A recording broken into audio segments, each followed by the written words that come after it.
ইন্ডিয়াও ফটফট করে, আসলে হুদ্দা। 110 কোটি জনগণ, 130 কোটি হিন্দু বাংলাদেশে একদম উড়াই দিবে, কিচ্ছু করতে পারবে না। জমিন ইন্ডিয়ার বাফের না, ইন্ডিয়ার বাফের না। এই বাংলাদেশের জমিন, এটা ইমানদারের জমিন, মুসলমানের জমিন বেটা। প্রয়োজনে বাংলাদেশের কোটি জনগণের শাহাদাতের রক্ত জমিন ভিজবে, কিন্তু 1 ইঞ্চি জমিন ইমানদার কোন বেঈমানের হাতে দেবে না। খামখেয়ালি না কি মনে করে?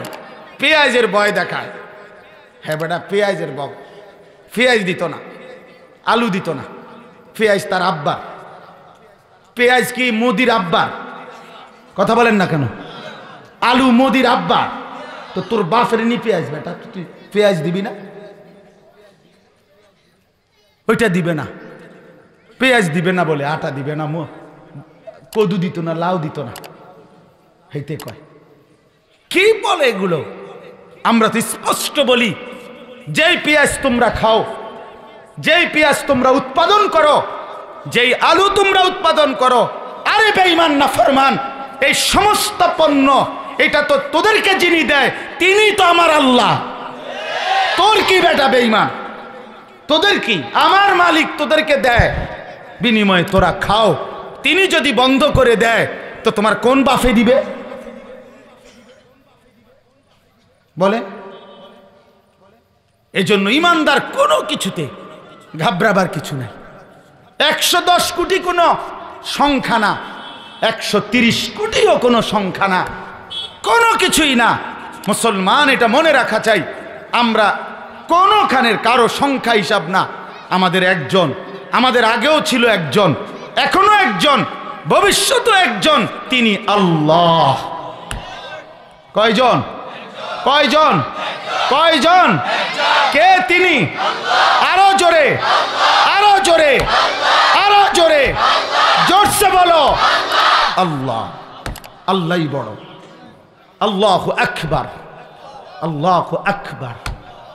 প্রয়োজনে আমার রক্তে জমিন ভাসবে, প্রয়োজনে আমার সন্তানের রক্তে জমিন ভাসবে, কিন্তু 56,000 বর্গ মাইলের 1 ইঞ্চি জমিন বেঈমান নিতে পারবে না ইনশাআল্লাহ। ইনশাআল্লাহ, কোনো সন্দেহ নেই, কোনো সন্দেহ নেই। এটা সাফ হিসাব। রাজনীতিবিদ রাজনীতিবিদের হিসাব করুক, আমি রাজনীতির মানুষ না, কিন্তু আমি ইমানদার। আমি একথা মহান আল্লাহর দয়ায় বিশ্বাস করি যে শাহাদাতের খুন পেশ হলে, জীবন চলে গেলে আল্লাহর জন্য এটা কোনো লজ্জার কিছু না। মরে যাওয়া কি লজ্জা? যে ইন্নালিল্লাহ, একটা শরমের কথা, মিয়া তে মরে গেছে, কি এটা শরমের কথা? তো স্বাভাবিক মৃত্যুই তো কোনো শরমের কিছু না। আর আল্লাহর জন্য জীবন দেওয়া, শহীদ হওয়া, এটা বুঝি শরমের হইব বেটা? শহীদ হলে সে তো বাদশাহ হবে, বাদশাহ। সে তো আখিরাতের বাদশাহ, সে তো কবরে বাদশাহ। আল্লাহ তাআলা আমাদের প্রতিটা যুবককে ঈমান দান করেন, হিম্মত দান করেন। আমার ভাই, আমার বন্ধু, এই জন্য আমরা বললাম, বাস্তবতা হলো আসলে পরিবর্তন দরকার। ওই বাবারা, এই বাচ্চারা, মাদ্রাসার কোন আপনি মাদ্রাসার উস্তাদ? ভাই মাঝখানে বসছেন যে? না না, এই মাদ্রাসার শিক্ষক আপনি?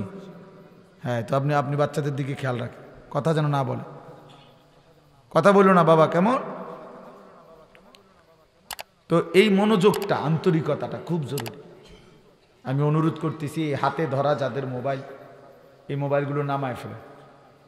নওজোয়ান ভাই, তোমরাও স্ট্যান্ড ছাড়া যেগুলো হাতে ধরা মোবাইলে মনোযোগ হয় না। মোবাইলের প্রতি মনোযোগ থাকে।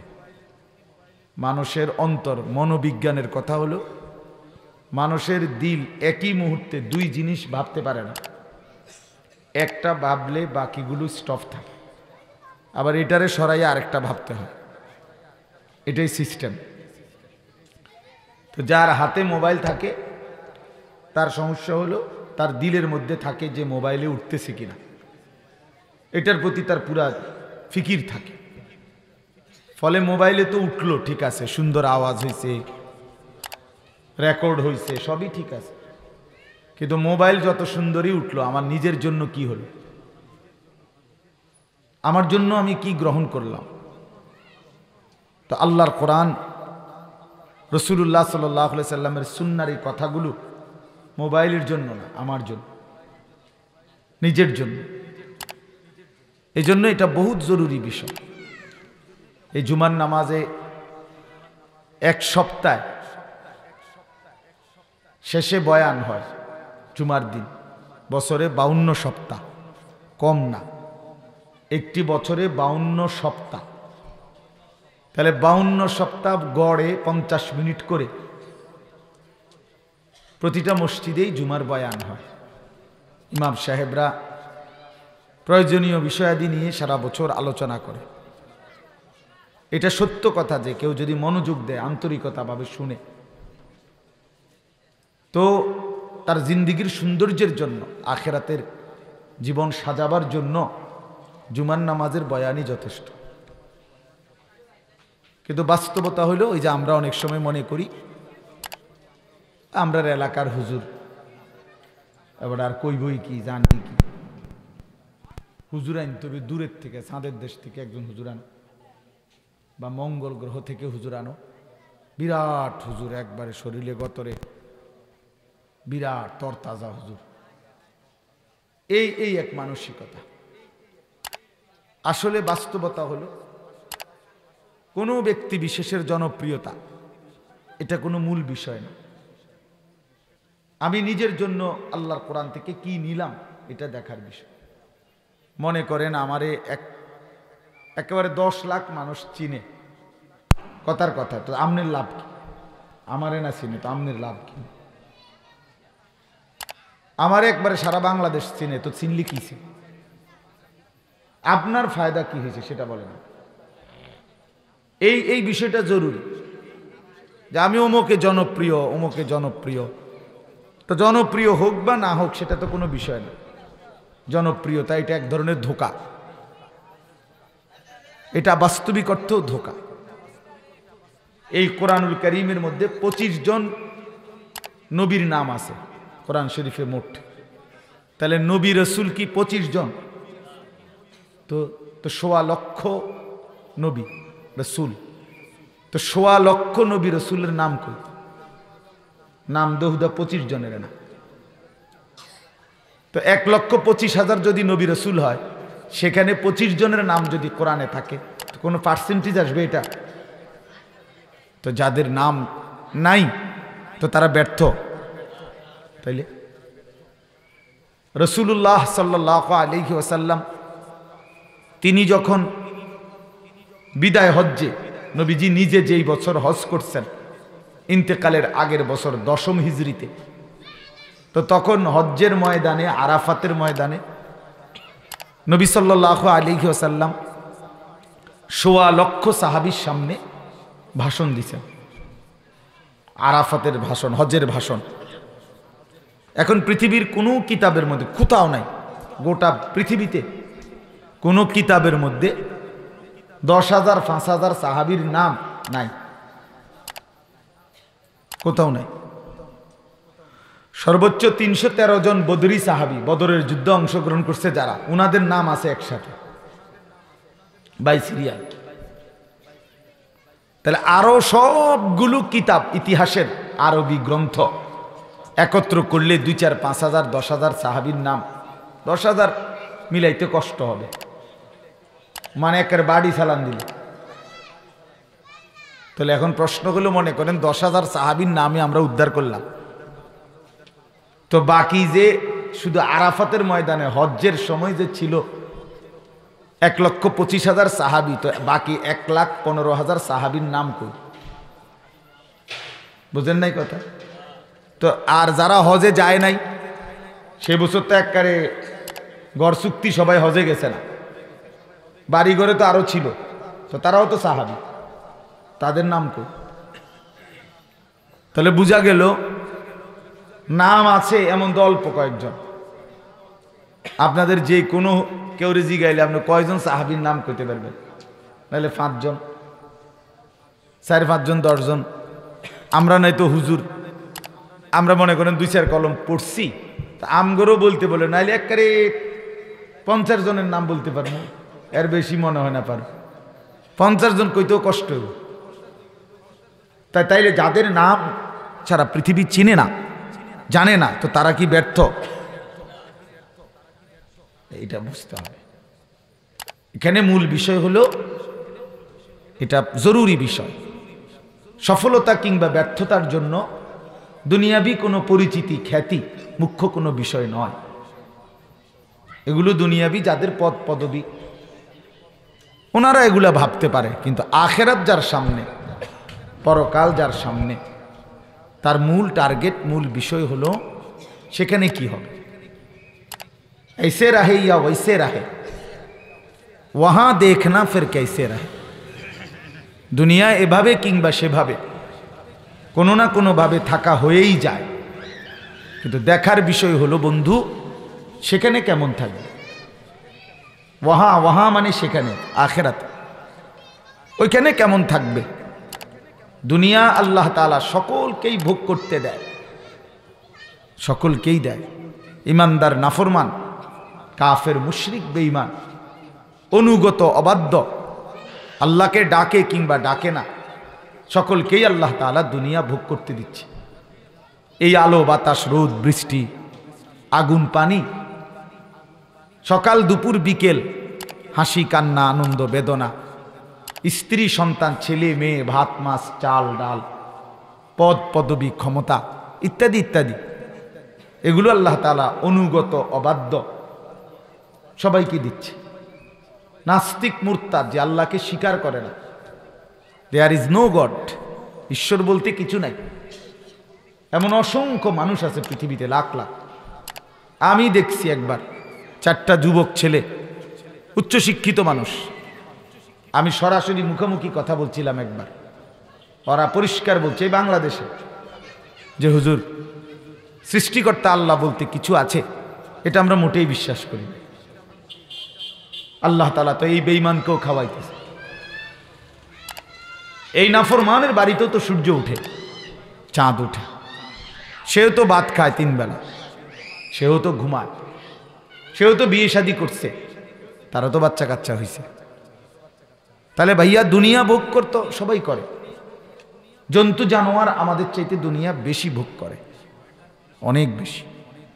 প্রাণীবিদ্যা যারা গবেষণা করে, এই প্রাণীবিদ্যা গবেষকদের কথা হলো, একটা হাতি একদিনে 250 কেজি খাবার খায়, 250, 90 লিটার পানি পান করে।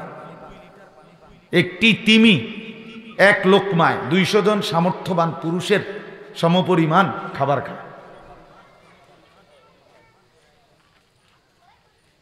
একটি চিড়িয়াখানার বাঘ আমি নিজ চোখে দেখছি, তাকে প্রতিবেলা 20 থেকে 25 কেজি গোশত খাইতে দেওয়া হয়। সে কোনো বেলায় ফাঙ্গাস খায় না, সে কোনোদিনই তেলাপিয়া মাছ খাইবে না, আমি বলে দেখেন, খাবে না। সে সব বেলাই গোশতই খায়, আজীবন গোশতই খায়। তা আমরা দুনিয়া আহামরি কি ভোগ করে ফেললাম বলেন? একেবারে সবচেয়ে বড় সম্পদশালী লোকটাই বলুক, তিনি এই পর্যন্ত দুনিয়া কি ভোগ করছেন বেশি? যত বড় সম্পদশালী দেখবেন তত বেশি ভেজিটেবল খায়, ভেজিটেবল শাকসবজি, আর কি শাকসবজি খায়। তাইলে দুনিয়া আমরা কোনোভাবেই খুব বেশি ভোগ করতেছি না ভাইয়া। এই জন্য বাপ, প্রিয় ভাই আমার, এটা বোঝা উচিত যে এটা কোনো রকম একেবারেই সামান্য। ওমা হাদিহিল হায়াতুদ দুনিয়া ইল্লা লাহবুন ওয়া লাইব। আল্লাহ তাআলা বলে, বান্দা শোনো, আমি আল্লাহ দুনিয়া বানিয়েছি, যে বানায় সেই বলতে পারে কি বানাইছে, 1 নাম্বার না 2 নাম্বার, 3 নাম্বার না 6 নাম্বার, এটার কার্যকারিতা কেমন, উৎপাদন ক্ষমতা কেমন, ধারণ ক্ষমতা কেমন, এটার উৎপাদনের তারিখ, মেয়াদ উত্তীর্ণের তারিখ কোম্পানি এটা বলে দেয়, লিখে দেয়, সিল মেরে দেয়, পণ্যের মধ্যে লেখা থাকে। তো রব্বুল আলামিন বলে, বান্দা দুনিয়া তো আমি বানিয়েছি, তো আমি নিজেই বলতেছি যে আমি কি বানাইছি।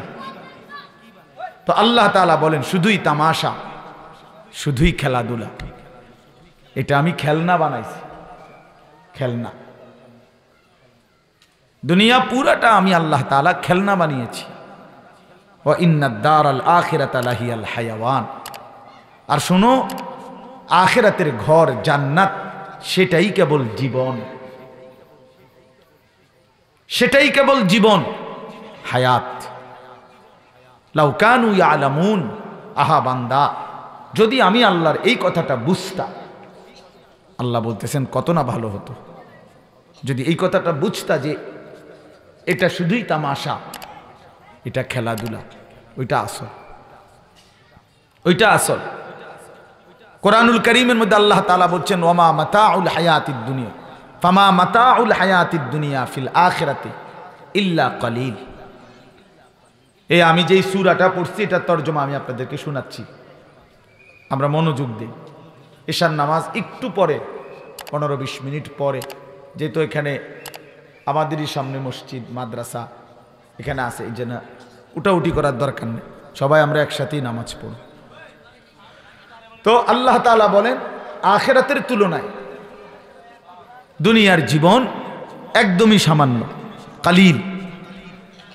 তো নবী সাল্লাল্লাহু আলাইহি ওয়াসাল্লাম উদাহরণ দিয়ে বুঝাইছেন যে উম্মত শোনো, দুনিয়া আর আখিরাতের পার্থক্যটা শোনো। নবীজি বললেন একটি সাগরের মধ্যে কেউ যদি তার আঙ্গুলটা ভিজায়, চুবায়, তো নবীজি জিজ্ঞেস করছে বলো তো আঙ্গুলের অগ্রভাগে যেটুকু পানি লাগছে এতে করে সাগরের পানি কি পরিমাণ কমছে? বলেন না, সাগরের ঢেউ নিশ্চয়ই বন্ধ হয়ে গেছে, ঠিক না? জাহাজ, লঞ্চ, স্টিমার গুলো বন্ধ হয়ে গেছে না, যেহেতু পানির ঘাটতি হয়ে গেছে।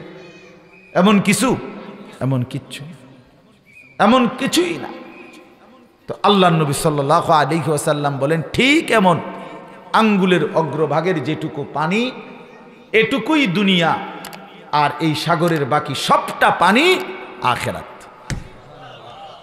এবার বলো উম্মত, আখিরাত আর দুনিয়ার ব্যবধান কত? আপনি আমার এই কথাগুলো বুঝার জন্য আন্দাজ হবে, আপনি মনোযোগ দেন, ভালো হবে ইনশাআল্লাহ, আমারও ভালো হবে, আপনারও ভালো হবে। রাসূলুল্লাহ সাল্লাল্লাহু আলাইহি ওয়াসাল্লাম, ওই ভাই মোবাইল এটা নামাও, ওটা নামাও, এমনি শুনে। এটা এক ধরনের এই সামনে দিয়ে রাখলে না, এটা একটা ইবলিসের ষড়যন্ত্র। হ্যাঁ হ্যাঁ, এটার অর্থ হইল ইবলিস বুঝাইতে চায় যে এটা ধরে রাখো যাতে হুজুরের দিকে তোমার নজর না পড়ে, তোমার উপরে যেন হুজুরের নজর না পড়ে। হ্যাঁ, কারণ মানুষের জীবনের সবচেয়ে বড় পরিবর্তন নজরের দ্বারা। যুগে যুগে আউলিয়ায়ে কেরাম, বুজুর্গানে দ্বীন, ওলামায়ে কেরাম, আল্লাহর প্রিয় বান্দাদের চোখের বরকতে মানুষের মধ্যে বদলায়, জীবন বদলায়, পরিবর্তন হয়, পরিবর্তন হয়। রাসূলুল্লাহ সাল্লাল্লাহু আলাইহি ওয়াসাল্লামের নজরের বরকতে সাহাবায়ে কেরাম একেবারে পচা গলা মানুষ ছিল বলা যায়। সমস্ত অশ্লীলতা, নাফরমানি, অসভ্যতা, বেহায়াপনা, সমস্ত অন্যায় পাপে ডুবা ছিল। তারা নিজেরাই পথ চিনত না, আল্লাহ কি আখিরাত কি কিছুই জানতো না, গন্তব্য কোথায়।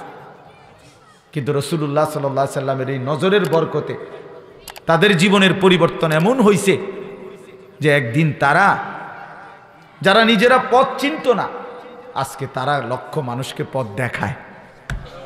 जो ना थे खुद राह पर औरू के हादी बन गए, क्या नजर थी जिसने मर्दू को मसीहा कर दिया। আল্লামা ইকবাল রহমতুল্লাহ আলাইহি বলছে, হায় নবী মুহাম্মদ, করলেনটা কি? 23 বছরে আপনি কি কামটা করলেন? আপনার বরকতে যে মানুষগুলো ছিল না, নিজেই পথের উপর, যারা পথ চিনত না, जो ना थे खुद राह पर, আজকে আপনার বরকতে তারা औरू के हादी बन गए, তারা অগণিত মানুষের পথ প্রদর্শক হয়ে গেছে। এখন তারা পথ দেখায়, পথ দেখায়। এটা সেই ওমর, আমি নিজে, আমরা কিতাবে পড়ছি, হযরত ওমর রাদিয়াল্লাহু তাআলা আনহু বলতেন মসজিদের মিম্বারে, 10.5 বছর মুসলমানদের খলিফা ছিলেন, উনি বলতেন, শোনো জগৎবাসী, আমি সেই ওমর, ইসলাম গ্রহণ করার আগে জীবনে কোনোদিন আমি এক বেটির উজরাতে মানে চুক্তিতে এক মহিলার বকরি চড়াইতাম মক্কায়। প্রতিদিন আমি আইসা বকরি যতটা নিছিলাম গইন্না বুঝাইয়া দিতে পারতাম না, হারাই লাইতাম ডেইলি বকরি 2-4টা। আমি এত বোকা ছিলাম যে কয়টা ছাগল গুইন্না রাখমু আমার এইটুকু আকল দেমাগ ছিল না, বুদ্ধি ছিল না, বুদ্ধি শুদ্ধি আমি গুইনা রাখতে পারতাম না। আমার আব্বা আমারে নিয়মিত বলতো, খাত্তাব ওমরের বাবা, হায় ওমর, তোকে দিয়ে কি হবে, তোকে দিয়ে কি হবে, তোর ভবিষ্যৎ কেমনে চলবে। আজকে আমি সেই ওমর, আদা জাহানের বাদশাহ। আজ ওমরের ভয়ে বাগে ছাগলে এক ঘাটে পানি খায়। কি আশ্চর্য! এই জন্য क्या नजर थी जिसने मर्दू को मसीहा कर दिया, क्या नजर थी, এই তিনি বলছেন, হে নবী আপনার কি চোখের পাওয়ার ছিল, কি চোখের দৃষ্টি ছিল, যে বরকতে আপনি একটা সাহাবীকে ঈসা নবীর মতো বানায় ফেলছেন। মানে হলো ঈসা নবী যেরকম আল্লাহর কুদরতে ছুঁয়ে দিলে অন্ধ রোগী, কুষ্ঠ রোগী, অসুস্থ মানুষ সুস্থ হয়ে যেত, আপনার সাহাবীরা এখন কাউকে ছুঁয়ে দিলে, কাউকে জড়িয়ে দিলে, কারো দিকে নজর দিলে ওই লোকটা কুফরি আর নাফরমানির অন্ধকার রাস্তা থেকে আলোর মিনারায় জান্নাতের রাস্তায় চলে আসে। এই জন্য বাপ, আজকে অসংখ্য নওজোয়ান ছেলে তোমরা যে কোনো ভাবে ভাইয়া তোমরা প্রতারিত হইলা, ধোকা খাইলা, যে মা বাবা, পরিবার, আল্লাহ, রসুল, কোরআন, হাদিস, সুন্নাহ, ইসলাম, ওলামায়ে কেরাম সমস্ত কিছুর থেকে চোখ সরাইয়া, দিল সরাইয়া, দিমাগ, ফিকির সব কিছু পুরা ফ্যামিলি, পুরা ইসলাম থেকে আলাদা করে আজকে বেঈমান লক্ষ কোটি কোটি মুসলমানের কিশোর তরুণ যুবকের মাথায় একটাই ঢুকাইছে যে তোর জিন্দিগি শুধুই মোবাইলের জন্য, তোরে খোদা বানাইছেই শুধু মোবাইল টিপতে, তুই আর ডানেও তাকাবি না, বামেও তাকাবি না, কোনো সভ্যতা, কোনো ভদ্রতা, কোনো আদব, কোনো আখলাক কিচ্ছুর দিকে তাকানোর দরকার নাই। ইজ্জত থাকুক বা না থাকুক, চরিত্র থাকুক বা না থাকুক, আল্লাহর সাথে সম্পর্ক, রাসূলুল্লাহ সাল্লাল্লাহু আলাইহি সাল্লামের সাথে সম্পর্ক থাকুক বা না থাকুক, নওজোয়ান, তোমার জিন্দিগি শুধুই মোবাইল, তোমার জিন্দিগি শুধুই মোটর সাইকেল, তোমার জিন্দিগি শুধুই সহপাঠী কিছু বন্ধুদের আড্ডা, তোমার জীবন শুধুই নারীর ছবি, নারীর নাচ, উলঙ্গ দৃশ্য, অশ্লীল জিনা ব্যভিচারের দৃশ্য, আর নারীকে নিয়েই জল্পনা কল্পনা। খালাস, তুমি বানাইছো তোমারে খোদা শুধু এই জন্য। এই মানসিকতায় তোমরা যারা আক্রান্ত হইলা, তো তুমি মনে করো আজ কিংবা কাল, 10 বছর পরে হোক, 40 বছর পরে হোক, জীবনের পরন্ত বেলায় হোক, অথবা কবরে হোক, অথবা হাসরে হোক, আল্লাহর কসম, খোদার কসম, তোমার মনে পড়বে একদিন যে আমার জীবনের এই সময়গুলো ভুল ছিল, আমার সেই রাতগুলো ভুল ছিল, অন্যায় ছিল, যে রাত আমি সারা রাত উলঙ্গ ছবি দেখেছি। আমার হায়াতের যৌবনের, আমি একজন জ্বলন্ত মানুষ, যেমন আমার 43 বছর বয়স এখন মাত্র, আঙ্কেলদের তুলনায় তো কিছুই না। তা আমার কোমরে প্রচণ্ড ব্যথা করে, আমার চোখে ছোট লেখা কম দেখি, গলায় ব্যথা করে, তাহলে মাত্র 43 বছরের ব্যবধানে পিছনের সেই শক্ত সামর্থ্য জীবন আর নাই। তুমিও একদিন হারায় ফেলবা, একদিন মনে পড়বে এই 16, 17, 18, 20, 25 বছরের এই সুন্দর হায়াতটা কতটা দরকার ছিল, কতটা দরকার ছিল। কোরআনুল কারীমের মধ্যে আছে, আল্লাহ তাআলা বলেন, ওয়াজিআ ইয়াউমাইদিন বিজাহান্নাম, হাসরের ময়দানে বান্দা তোমাদের প্রত্যেকের সামনে জাহান্নামকে আনা হবে। এই যে মনে করেন ওইটা সাউন্ড বক্স, এটা যেরকম প্রকাশ্যে আমরা দেখতেছি, আল্লাহর ফেরেশতারা জাহান্নামকে এরকম টেনে আনবে। আর জাহান্নামকে টেনে আনার পরে জাহান্নাম একটা বিকট চিৎকার দিবে। নবী সাল্লাল্লাহু আলাইহি ওয়াসাল্লাম বলেন, গোটা হাসরবাসী এই একটি চিৎকারে, সমস্ত মানুষগুলো সর্বোচ্চ স্বরে চিৎকার দিয়া বলবে, ইয়া রব্বি নাফসি নাফসি, আয় মাওলা আমারে বাঁচান, আমারে বাঁচান। এই সেদিন কোরআন শরীফে স্পষ্ট আছে, আল্লাহ বলেন, ইয়াউমা ইদিন ইয়াতাযাক্কারুল ইনসান, মানুষ তোমার সব কিছু দুনিয়ার মনে পড়বে। ওয়া আন্না লাহু যিকরা, কিন্তু বলো না বান্দা, সেদিন মনে পড়ে কি লাভ হবে? মনে তো পড়বে। ইয়াউমা ইদিন ইয়াতাযাক্কারুল ইনসান ওয়া আন্না লাহু যিকরা, মনে পড়বে সব বান্দা সেই রাতগুলো, দিনগুলো, সেই দুপুর, সেই বিকেল, সেই সকাল, মোবাইলের আড্ডা, বন্ধুদের আড্ডা, নারীর আড্ডা, জেনা ব্যভিচারের আড্ডা, জুয়ার আড্ডা, নেশার আড্ডা, গানের আড্ডা, অসভ্যতার নোংরামির সব আড্ডা মনে পড়বে। হায়াতের প্রতি সেকেন্ড মনে পড়বে।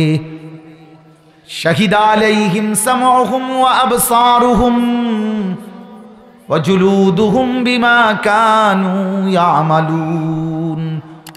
আল্লাহ বলেন, বান্দা তোমার কান, চোখ, সারা দেহের অঙ্গের গোশতের চামড়াগুলো তুমি সারা জিন্দেগীর সব আমলের সাক্ষী দেবে। ওয়া জুলুদুহুম, চামড়াগুলো পর্যন্ত, চামড়াগুলো পর্যন্ত। এই জন্য প্রিয় ভাই আমার, বন্ধু আমার, বাপ আমার, আপনাদের কাছে আমার বিনীত অনুরোধ, হায়াতের কদর করে। ছেলেরা আমার, জিন্দিগির কদর করো ভাই আমার। এ কোনো সুস্থ স্বাভাবিক জীবন না যে কপালে সেজদা নাই। ফজর, জোহর, আসর, মাগরিব, এশা, এক ওয়াক্ত নামাজ দিনের পর দিন, সপ্তাহ পর সপ্তাহ যে পড়ে না, ওই কোনো মানুষ না, ওইটা আস্তা জানোয়ার, ওইটা পুরাটা জানোয়ার। যে কপালে সেজদা নাই ওইটা পুরাটা জানোয়ার বেটা, আস্তা জানোয়ার, এটা হাইওয়ান, এটা চতুষ্পদ জন্তু, এটা ইনসান তাকে বলে, মানুষ তাকে বলে যে সেজদা করে। আল্লাহ তাআলা মানুষকে বানাইছেনই সেজদার জন্য। এই শরীরের গঠনটাই আল্লাহর কসম, আল্লাহর কসম, এই শরীরের গঠনটাই আল্লাহকে সেজদার জন্য।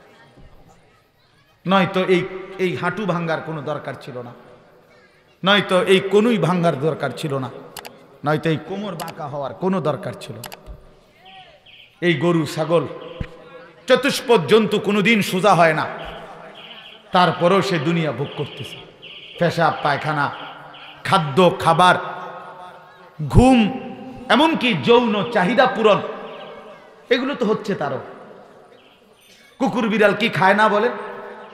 কথা বলেন না কেন? কুকুর বিড়াল ঘুমায় না? কুকুর বিড়াল পেশাব পায়খানা করে না? কুকুর বিড়ালের যৌন চাহিদা পূরণ হয় না? নাহলে এগুলোর বাচ্চা কাচ্চা হয় কেমনে? এগুলোর ছাও হয় কেমনে বলেন? তো এর জন্য তো কই সোজাওন লাগে না। তাহলে পৃথিবীর এই সামান্য চাহিদা তো জানোয়ারেরও পূরণ হয়। তো আমারে যে আল্লাহ তাআলা দাঁড়াইবার শক্তি দিল, এরকম কোমর বাঁকার শক্তি দিল, কোনুই ভাঙ্গা, হাঁটু ভাঙ্গে, আমি যে দাঁড়াইতে পারি, বসতে পারি, উপর হইতে পারি, শুইতে পারি, এই চারটা যোগ্যতা শুধু ভাত খাওয়ানোর জন্য? শুধু এই চারটা যোগ্যতা পেশাব পায়খানার জন্য? ভাই আমার, বন্ধু আমার, আরেকবার মনে করো, ছেলেরা নিজেরে চালাক মনে করো না বাপ। মনে করো তোমার চুলের পেখম দেখা, তোমার চেহারা সুরতের অহংকারী বাপ আর অদ্যত্বপূর্ণ চেহারা দেখা হয়তো কেউ বলে না মনে করলে আর কি তোমারে পাশ কাটাইয়া গেল সবাই, তোমারে ভয় পাইল, এটা জীবনের কোনো সফলতা না, এটা জিন্দেগির কোনো সফলতা না ভাই আমার। আহা, যে খোদার 365 দিনের একটা বছরে একটা বছর কোনো দিন মুসলমানের বাচ্চা, বাপ মুসলমান, মা মুসলমান, বংশধর মুসলমান, রক্তে মুসলমান, পরিচয়ে মুসলমান, অথচ 365 দিনের একটা বছরে কোনো দিন ফজরের নামাজ পড়ে নাই, পড়ে না। মুসলমানের বাচ্চা এত বড় হাইওয়ান কেমনে হয়?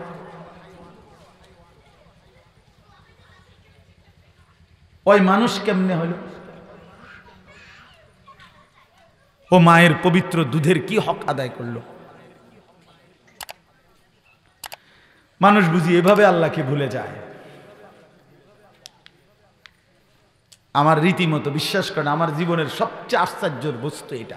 আমি বহু সময় কইছি, আমার কাছে সবচেয়ে অবাক করা মানে আমি যেটুকু পড়ালেখা করছি আল্লাহর দয়া, আমার কাছে জীবনের সবচেয়ে আশ্চর্য বিষয় পৃথিবীর মনে হয় এই কথাটা, যে একজন মানুষ, একজন মুসলমান টানা 1 বছর কেমনে আল্লাহকে সেজদা না করে থাকে, কেমনে কোনোদিন ফজরের নামাজ পড়ে না, এটা কিভাবে সম্ভব?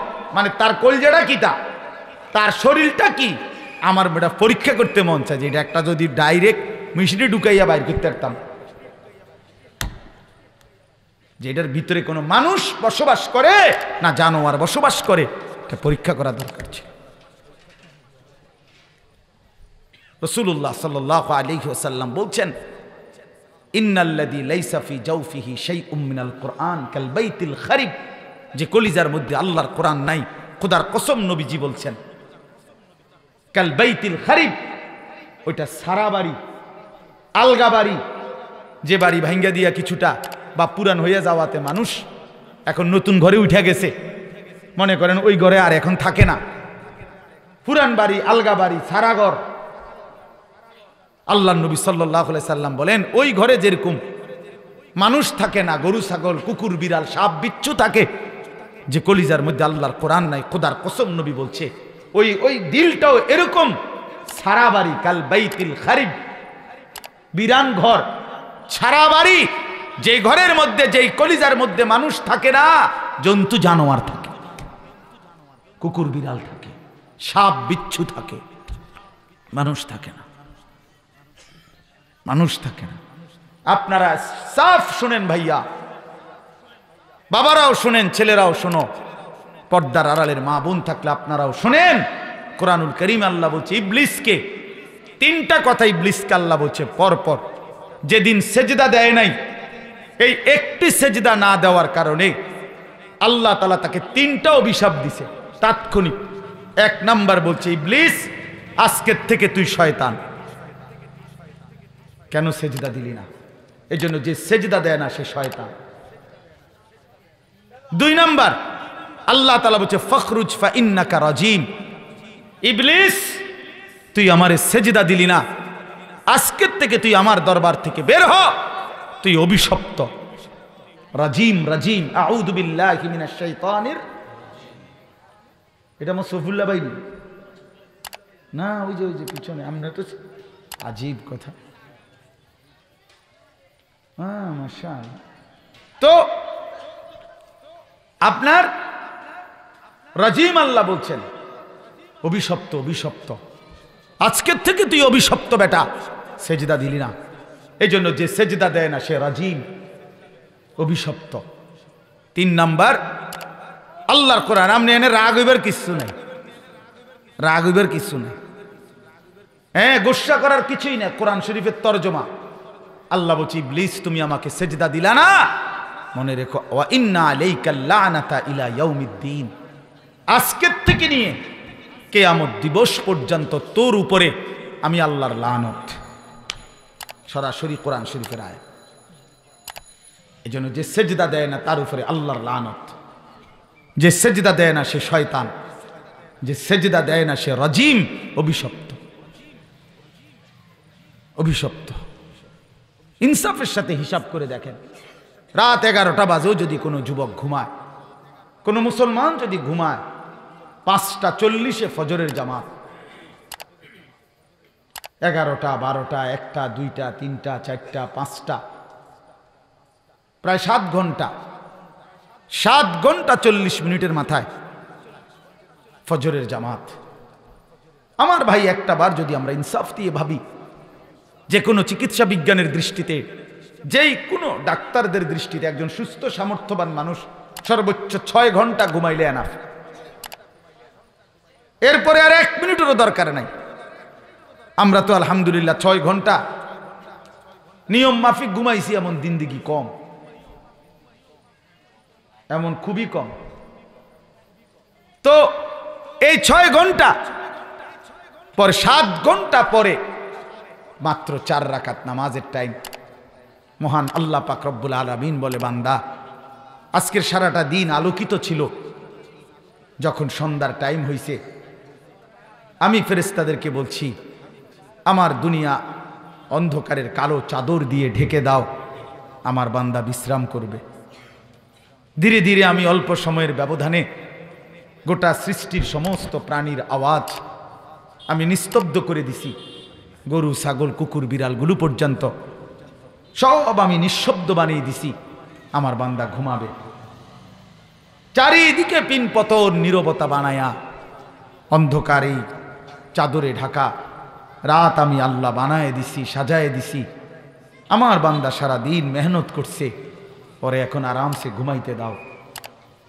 তো ঘুমের এই চমৎকার পরিবেশ করে দিয়ে মহান আল্লাহ পাক রব্বুল আলামিন বলে, বান্দা 7 ঘন্টা তুমি ঘুমাইছো, জগৎ ঘুমাইছে, আমি মালিক 1 সেকেন্ডের জন্য ঘুমাই নাই। আমি তোমার দিকেই তাকিয়েছিলাম। 7 ঘন্টা পরে আমি আল্লাহ মাত্র 4 রাকাত নামাজের জন্য 10টা মিনিট সময় তোমার কাছে চাইছিলাম, তুমি নাফরমান, এটুকু সময়ও আমারে দিতে রাজি হইলা না। তোমার মতো গাদ্দার, তোমার মতো বেঈমান আর কি হইতে পারে? একটা বার ভাইব, একটা ছেলেই ভাইব, একজন। তো তুমি বদলাও, তুমি বদলাও ভাই আমার, বন্ধু আমার। সবাই একসাথে বদলাবে না, সবার পরিবর্তন একসাথে হবে না। নাফরমান ইসরাফিলের ফুঁর দিন পর্যন্ত থাকবে। রাসূলুল্লাহ সাল্লাল্লাহু আলাইহি সাল্লাম বলেন, জমিনের সমস্ত নিকৃষ্ট মানুষের উপরেই ইসরাফিল ফুঁ দিবে। অর্থাৎ ইসরাফিল যে সময় ফুঁ দিবে, কিয়ামত হবে, জমিনে তখন একজনও, একেবারে 1 পিস, একজনও কোনো আল্লাহ ডাকনেওয়ালা থাকবে না। শিরারুল খালক, শিরারুন নাস, সর্বনিকৃষ্ট মানুষদের উপরেই কিয়ামত সংঘটিত হবে। এজন্য নাফরমান তো থাকবেই ভাই আমার, তুমি বদলাও, একজন বদলাও, 2 জন বদলাও। আমরা এই আশায় চিৎকার করি, এই আশায় দিবা নিশি চিল্লাই আমি, যে এই পরিমাণ ছেলে। আপনি খবর নিয়ে দেখেন, চেহারার দিকে তাকায় দেখেন, এক একটা ছেলের বুকের কাছে জড়ায়া ধরে বলেন, ভাই আমার তুমি মুসলমান, আজ কতদিন হয় 5 ওয়াক্ত নামাজ পড়ো না, আল্লাহর এইভাবে ভুলে গেলা কেন? এক একটা ছেলেকে জড়ায় ধরে বলেন, মুসলমানের সন্তান, ফজরের নামাজ তাহলে আর কোনো দিন পড়বা না? তোমার উপরে আল্লাহ ফজরের নামাজ ফরজ করে নাই? বলে 30 বছর ধরে যে মুসলমান প্রতিনিয়ত মিথ্যা বলে, সুদ খায়, কিস্তি নেয়, হারাম রোজগার করে, ওজনে কম দেয়, কাস্টমারকে ঠকায়, অন্যায়ভাবে জুলুম করে, আপনি তারে জিজ্ঞেস করে দেখেন, বাবা আপনি 30 বছর টানা এভাবে নাফরমানি করছেন, আর ছাড়বেন না কোনোদিন এই নাফরমানি? আর কোনোদিন ছাড়বেন না? আপনার স্ত্রী তাইলে আর কোনোদিন পর্দা করবে না? আপনার মেয়েটা তাইলে পর্দা আর করবে না? আপনার ঘরে প্রতিনিয়ত স্বাভাবিক গতিতে নাচ গান, রঙিন টেলিভিশন, নাটক, সিনেমা এভাবেই চলবে না? এই তো মুসলমানের ঘর, এরই তো নাম মুসলমান। এর কোনো পরিবর্তন নাই, এর কি কোনো শেষ নাই? বন্ধু আমার, বাপ আমার, শেষ কথা হলো এই ব্যাপারে আপনি না থামলেও মহান আল্লাহ আপনাকে থামায় দিবে, ও চিরেই থামায় দিবে। এই ব্যস্ততম দুনিয়া থাইকেই যাবে, একদিন আমি আপনি স্তব্ধ হয়ে যাব। পরশুদিন আমি আমার মামির জানাজা পড়ছি, আপন মামি। তার কয়দিন আগে আমি আমার বড় জ্যাঠার জানাজা পড়ছি। আল্লাহ নবী সাল্লাল্লাহু আলাইহি ওয়াসাল্লামের হাদিসে আছে, নবীজি কবরের দিকে তাকায় একদিন সাহাবীদেরকে সাথে নিয়ে এক সাহাবীর জানাজা পড়তে গেছেন। তো খালি কবরটা তখনও দাফন করে নাই। নবীজি কবরের দিকে তাকায়া অনেকক্ষণ কাঁদছেন আর চোখের পানি মুছে। সাহাবীরা বলেন আমরাও কাঁদতেছিলাম। আল্লাহ নবী সাল্লাল্লাহু আলাইহি ওয়াসাল্লাম বললেন, ইয়া ইখওয়ানি লিমিসলি হাদা ফাআইদ্দু, আমার বন্ধুরা, আমার সাথীরা, এই কবরের জন্য তোমরাও প্রস্তুতি নাও। অতএব আমি যে আয়াত পড়ছি, যে সূরা পড়ছি, এর মূল বক্তব্য হলো কিয়ামত। আল্লাহ তাআলা একটা মূল কথা বুঝাইতে চাইছে, বান্দা, রং তামাশার এই দুনিয়া তোমার কাছে যত লোভনীয়ই মনে হোক, যত সুন্দরী মনে হোক, যত আকর্ষণীয় মনে হোক, একদিন আমি এই পুরা সৃষ্টিটা রাখবো না। আজ যেমন সিঙ্গেল মৃত্যু হয়, আজকে আমার, কালকে তোমার মৃত্যু হচ্ছে, এইটা যেমন মৌত, আল্লাহর কসম একদিন এই গোটা সৃষ্টির মৌত হবে, আর সেটার নামই কিয়ামত। আচ্ছা ভাইবা দেখেন কি হবে সেদিন, সেই পরিস্থিতিটা কেমন হবে। আপনারা শুধু এখানের অবস্থার একটা মিনিট কল্পনা করেন তো, যে আমরা এখানে সবাই এখন নীরবে নিস্তব্ধভাবে বসে আছি, খুব মনোযোগ সবার, মাশাআল্লাহ। এই সময় হঠাৎ করে আমরা দেখতেছি যে একটা একটা করে লাইট ভাঙতেছে, এই প্যান্ডেলটা, স্টেজটা ডাইবা গেছে, এই কাপড়গুলো সব তস্তস হয়ে ছিঁড়ে যাচ্ছে, বাঁশের খুঁটিগুলো ভাঙ্গা ভাঙ্গা পড়তেছে। এই শুধু ৭১ জায়গা। কল্পনা করেন তো পরিস্থিতিটা কেমন হবে, আমাদের দিলের হালাত কেমন হবে, আমাদের দৌড়াদৌড়িটা কেমন হবে। তো আল্লাহর কসম, আল্লাহ তাআলা বলে, বান্দা, ঠিক এমন একদিন ইসরাফিল ফু দিবে, সেদিন এই বিশাল বড় ৭ আসমান চুরচুর করে ভাঙতে থাকবে, কাচের মতো ভাঙবে। ইজা সামাউন ফাতারাত, ইজা সামাউন শাক্কাত, আসমান ভেঙে ভেঙে যাবে। ওয়া ইদাল কাওয়াকিবুন তাসারাত, কোটি কোটি কোটি কোটি তারকারাজি, গ্রহ নক্ষত্র, সৌরজগতের সমস্ত সিস্টেম তসতস হয়ে ছিঁড়ে ভেঙে ভেঙে পড়বে, ভেঙে ভেঙে পড়বে। পৃথিবীতে কতগুলো তারকারাজি, গ্যালাক্সি, সৌরজগতের কি পরিমাণ গ্রহ, উপগ্রহ, নক্ষত্র, বিজ্ঞানের শেষ মানুষটাও আজও চূড়ান্ত কোনো হিসাব জানে না, এই শুধু গবেষণাই করছে। তো এগুলো সব পুরা সিস্টেম ছিন্ন ভিন্ন হয়ে যাবে। আল্লাহ তাআলা বলছেন, আল্লাহ তাআলা বলছেন, ওয়া ইদাল বিহারু ফুজ্জিরাত, সাগর, নদী, খাল, বিলের পানিগুলো টকবক করে উথরাইতে থাকবে গরম পানির মতো, আর কিছুক্ষণ পরে সবগুলো বাষ্প আকারে শূন্যে মিলায় যাবে, কোথাও আর এক ছিটে ফোঁটা পানি থাকবে না। আর এই সূরার মধ্যে বলছে আল্লাহ তাআলা, আখিরাত মনে করাইছে যে বান্দা, যত কিছুই বলো, পৃথিবী থাকবে না, তুমিও না, আমিও না, পৃথিবীও না। এই ছোট্ট কথাটা মনে, আমিও থাকবো না, দুনিয়াও থাকবে না, আপনিও থাকবেন না, দুনিয়াও থাকবে না। এই আসমান, এই জমি, এখন এটা যদি বুঝেও না ধরে, এখন যদি বুঝতে নাও চান, কিন্তু আল্লাহ বলেছেন এটাই সত্য। সত্য কিনা বলেন, বলেন সত্য কিনা বলেন, সত্য। এবং এটার পিছনে যুক্তিও আছে, যুক্তি, কোরআন সুন্নাত তো আছেই, যুক্তিও আছে। যুক্তি কি? যুক্তি হলো আল্লাহ তাআলা কোরআনুল কারীমের মধ্যে দুনিয়াবী বিষয়ে যত কথা বলছেন, এগুলো যথোপযুক্ত, সঠিক। অতএব আখিরাতের ব্যাপারে যা বলছেন তাও সঠিক। আল্লাহ কোরআনে বলছেন জমিন আমাদের পায়ের নিচে, তো আমরা দেখতেছি জমিন আমগো মাথার উপরে, কোথায়? তো ঠিক আছে, আল্লাহ তাআলা বলছেন আসমান তোমাদের মাথার উপরে, তো বিজ্ঞান প্রমাণ করছে আসমান পানির তলে। কোথায়? তো ঠিক আছে।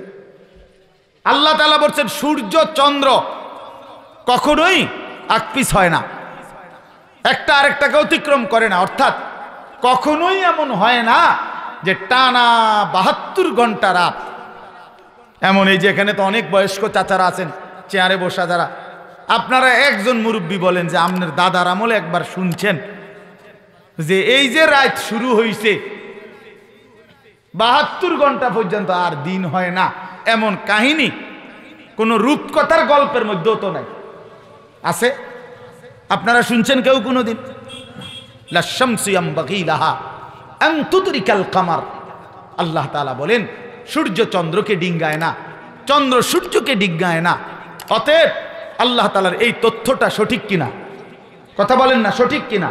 এই তাহলে বুঝা গেল এরকম অনেক আছে দুনিয়াবি বিষয়ে আল্লাহ তাআলা যেই তথ্য দিছে এটা যেহেতু নিখুঁত, আল্লাহর কসম এটাই প্রমাণ করে আখিরাতের বিষয়টাও সঠিক। কবর, হাসর, মিজান, ফুলসেরাত, আখিরাত, জান্নাত, জাহান্নাম ওইটাও সঠিক। রাসূলুল্লাহ সাল্লাল্লাহু আলাইহি সাল্লাম একবার একজন বয়স্ক লোককে দুইটা কথা বলছিলেন। নবীজি বলছিলেন, আমি আপনাকে ওয়াদা দিচ্ছি আপনি মরণ হবে না ততদিন পর্যন্ত যতদিন রোম পারস্য মুসলমানদের হাতে বিজয় না হবে। বুড়া মিয়ারে কইছে নবীজি। আর বলছে হাসরের ময়দানে আমি ওয়াদা দিতেছি আপনারে, আপনি তো বিশ্বাস করতেছেন না এখন। তো নবীজি বলছে আমি আপনার হাতে ধইরা আপনারে মনে করাই দিমু হাসরের মাঠে যে চাচা এইটা হাসরের মাঠ। তো ঘটনা হইল উমর রাদিয়াল্লাহু তাআলা নূর জামানায় এই লোক বাইচা ছিল, আর হযরত উমরের জামানায় মুসলমানদের হাতে রোম এবং পারস্য, মানে রোম বলতে আজকের ইটালি সহ আশপাশের বিশাল সাম্রাজ্য, আর পারস্য বলতে এখনকার ইরান, ইরাক সহ আশপাশের অনেক বড় সাম্রাজ্য। তৎকালীন পৃথিবীর সুপার পাওয়ার ছিল এই দুই শক্তি, রোম পারস্য। আজকের যেমন আমেরিকা, রাশিয়া, চীন, এগুলো যেমন পৃথিবীতে একটা সুপার পাওয়ার দাবি করে, যদিও তেমন উল্লেখযোগ্য কোনো বেল নাই। কথা বুঝছেন না? দাবি করে আর এই হুদা ফটফট ফটফট করে, আসলে হুদা, আসলে তেমন কিচ্ছু নাই, কিচ্ছু নেই। এই যে রাশিয়া ফেল মারছে, সিরিয়ার এই আপনার স্বৈরাচার, হ্যাঁ বাশার আল আসাদ এখন যে ভাগছে, 24 বছরের এই জালেম ভাগছে, তার এমনি আলগি দিয়ে রাখছিল রাশিয়া, লাভ হইছে না। তো যাই হোক, এদের তেমন উল্লেখযোগ্য কারোই। এই ইন্ডিয়াও ফটফট করে, আসলে হুদ্দা। 110 কোটি জনগণ, 130 কোটি হিন্দু বাংলাদেশে একদম উড়াই দিবে, কিচ্ছু করতে পারবে না। জমিন ইন্ডিয়ার বাফের না, ইন্ডিয়ার বাফের না। এই বাংলাদেশের জমিন এটা ইমানদারের জমিন, মুসলমানের জমিন বেটা। প্রয়োজনে বাংলাদেশের কোটি জনগণের শাহাদাতের রক্ত জমিন ভিজবে, কিন্তু 1 ইঞ্চি জমিন ইমানদার কোন বেঈমানের হাতে দেবে না।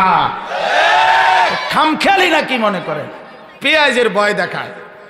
হ্যাঁ বেটা, পেঁয়াজের বক, পেঁয়াজ দিত না, আলু দিত না, পেঁয়াজ তার আব্বা। পেঁয়াজ কি মোদির আব্বা? কথা বলেন না কেন? আলু মোদির আব্বা, তো তোর বাপের নি পেঁয়াজ বেটা, তুই পেঁয়াজ দিবি না? ওইটা দিবে না, পেঁয়াজ দিবে না বলে আটা দিবে না, কদু দিত না, লাউ দিত না, হইতে কয় কি বলে এগুলো? আমরা তো স্পষ্ট বলি, যেই পেঁয়াজ তোমরা খাও, যেই পেঁয়াজ তোমরা উৎপাদন করো, যেই আলু তোমরা উৎপাদন করো, আরে বেঈমান নাফরমান, এই সমস্ত পণ্য এটা তো তোদেরকে যিনি দেয় তিনি তো আমার আল্লাহ। তোর কি বেটা বেঈমান? তোদের কি? আমার মালিক তোদেরকে দেয়, বিনিময়ে তোরা খাও। তিনি যদি বন্ধ করে দেয় তো তোমার কোন বাফে দিবে বলে? এজন্য ইমানদার কোনো কিছুতে ঘাবড়াবার কিছু নাই। 110 কোটি কোনো সংখ্যা না, 130 কোটিও কোনো সংখ্যা না, কোনো কিছুই না। মুসলমান এটা মনে রাখা চাই। আমরা কোনোখানের কারো সংখ্যা হিসাব না, আমাদের একজন, আমাদের আগেও ছিল একজন, এখনো একজন, ভবিষ্যতেও একজন, তিনি আল্লাহ। কয়জন? কয়জন? কয়জন? কে তিনি? আরো জোরে, আরো জোরে, আরো জোরে, জোরসে বলো আল্লাহ। আল্লাহই বড়। আল্লাহু আকবার, আল্লাহু আকবার।